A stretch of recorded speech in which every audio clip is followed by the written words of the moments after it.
The movie opens up with our protagonist David Van Owen, who drives to his newly bought house. His daughter, Jessica, is also there to help him in relocating.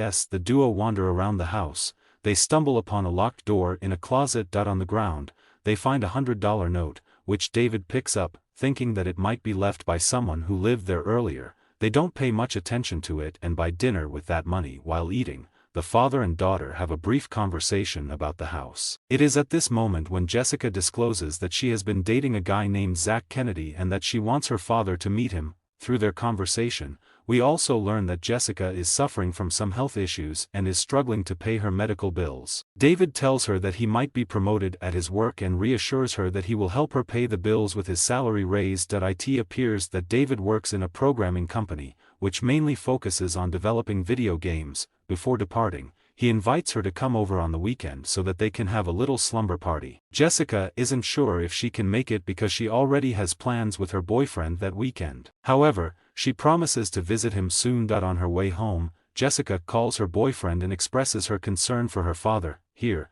we learn that David has recently got divorced and since then, he is always looking for company, not wanting to feel alone. Early next morning, David is awakened by a car horn. Upon walking out, he finds that it's a landscaper who wants to check what needs to be done in his yard. The man is amused to hear David's wish to install his own septic tank. After taking a note of the required stuff, the landscaper leaves, informing David that he will be back next week. Just then, David receives a call from his best friend, Mark, prompting him to head towards his place. The two friends then talk over a beer, during which David shares his idea of building his own septic tank. He also reveals that he has taken a huge mortgage to buy the house because he is confident that he will be promoted. After hanging out for a while, David returns back home and starts digging his yard, initiating the septic tank work. A few minutes later, his shovel hits something hard. He quickly removes the soil and unearths a huge wooden box. Intrigued, David lifts up the box's lid only to be startled by a human corpse. Despite this,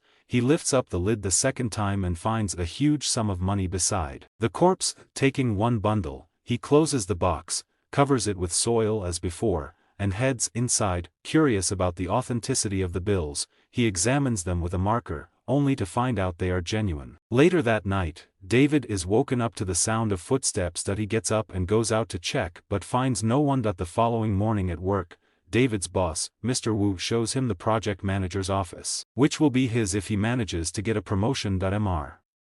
Wu also offers him a few days off since he is dealing with the new hurdles in his life because of his divorce. However, David assures that he is fine and he can continue with his work. That day, David leaves early to visit a bank to inquire about depositing a substantial sum. A bank employee informs him of potential legal issues with such a large cash deposit. This scares David, so he lies that the money belongs to his uncle and not him. Once back at home, David is unable to stop thinking about the money. As a result, he digs the yard again and brings all the cash inside. He begins counting it and then stacks it up, adding up to more than $3 million. Following this, he hides the money in the closet with a locked door. Later at night, David again hears some sound emanating from downstairs. He immediately gets back, grabs a baseball bat and walks down to check. He cautiously ventures outside the door only to be startled by a cat, believing that it was the cat the entire time. He walks inside with a sigh of relief. After checking the money in the closet, he starts turning off the lights to go back to sleep. During this, he suddenly sees the corpse staring at him from outside, which freaks him out. David then goes to check the wooden box and discovers that the dead man is indeed dead. He wakes up the next morning for work, visibly exhausted with dark circles under his eyes. Due to lack of sleep, his stress gets doubled when his boss tasks him with completing the project work 2 days ahead of the deadline. Mr. Wu also promises him a promotion to the most awaited position of project manager if he manages to do so. Later, after work, David returns home and finds shoe prints on the floor, which aren't his size. In a state of panic,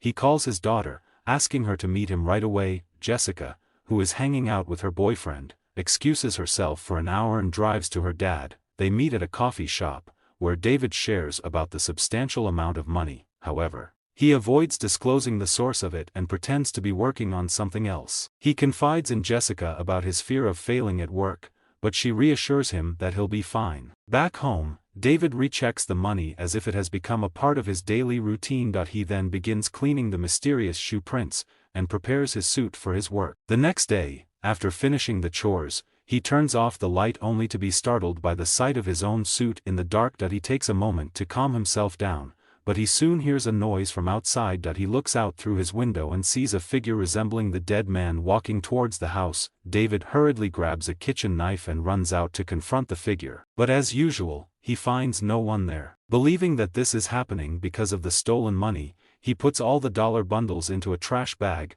throws it into the wooden box and seals it with multiple nails. The next day at the office, David can't focus on his work as his mind is preoccupied by the thoughts of the money. He suddenly recalls a mysterious door within the closet, prompting him to sneak out of the office to check on the same. He uses a drilling machine to open the door, but his efforts prove futile. Amidst this, David receives a call from the landscaper, reminding him that he will be coming to his place on Friday to renovate the yard. After the call, David goes to the yard, removes the nails around the wooden box and opens it again. This time, he proceeds to check the pockets of the dead man and retrieves a wallet along with some keys. At night, as David walks up to his fridge to look for something to eat, the dead man suddenly charges at him, but the next second, he snaps out of sleep, revealing that it was just his nightmare. As days pass by, he starts experiencing such horrific nightmares more often, which causes him to be deeply unsettled. One day, David takes a day off from work, retrieves a bundle of dollar notes from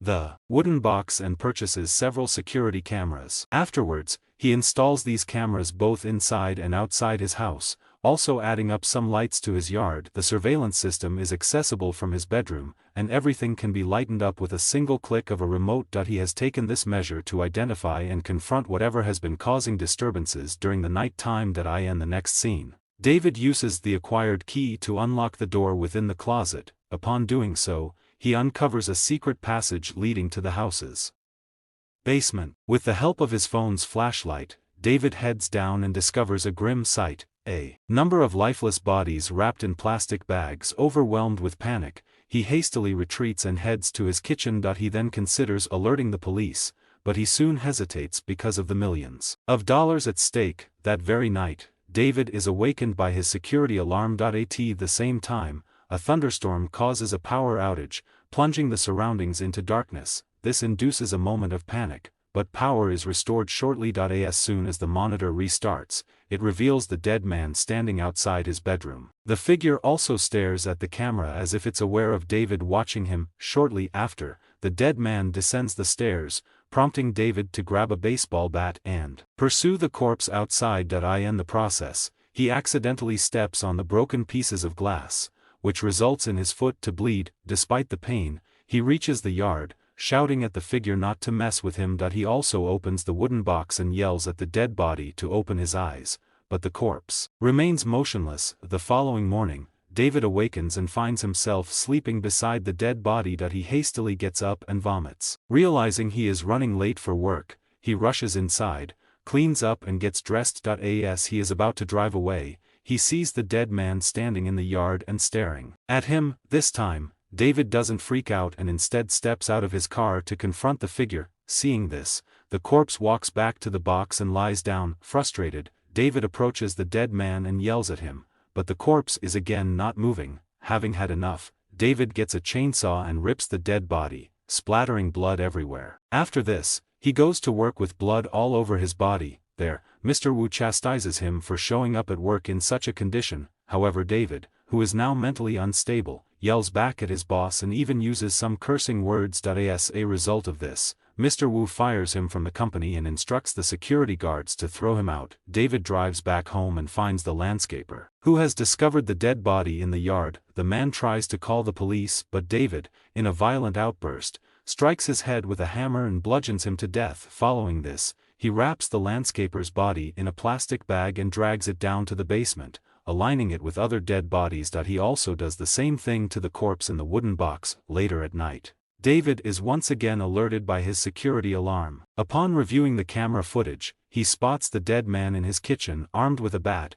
He cautiously descends the stairs and attacks his best friend, who is actually there to check on him. However, David hallucinates Mark as the dead man and ends up killing him with the drilling machine. After this, he takes the dead body to the basement. In the morning, he again brings the money back into the house. By this point of time, David has already gone insane as he shows irrational behaviors such as talking to himself in the mirror, playing games with the money bag and even watching movies with it. One day, David wakes up to the sound of a doorbell. Upon answering it, he sees that it's his daughter's boyfriend. Before Zach can introduce himself, David stomps his bat on his head, knocking him to the ground. After this, he wraps the still conscious Zach in the plastic bag before dragging him to the basement. Not long after, Jessica shows up and quickly senses something amiss, but before she can comprehend the situation, David leads her to the basement where he knocks her unconscious. A few moments later, Jessica regains her consciousness, only to find herself chained to a pipe. David approaches her and tells her that he knows why she is here, to seize his money. The girl breaks down in tears and claims that she's just here to see him. Hearing this, David asserts that he knows how to fix this and walks away, leaving his daughter and her boyfriend to a grim fate. In the final scene, we see the insane David getting dressed in a suit and heading out to the yard amidst the rain. He pours all the money into the wooden box and buries himself along with it. He probably took this step to stop his madness and greed from going any further.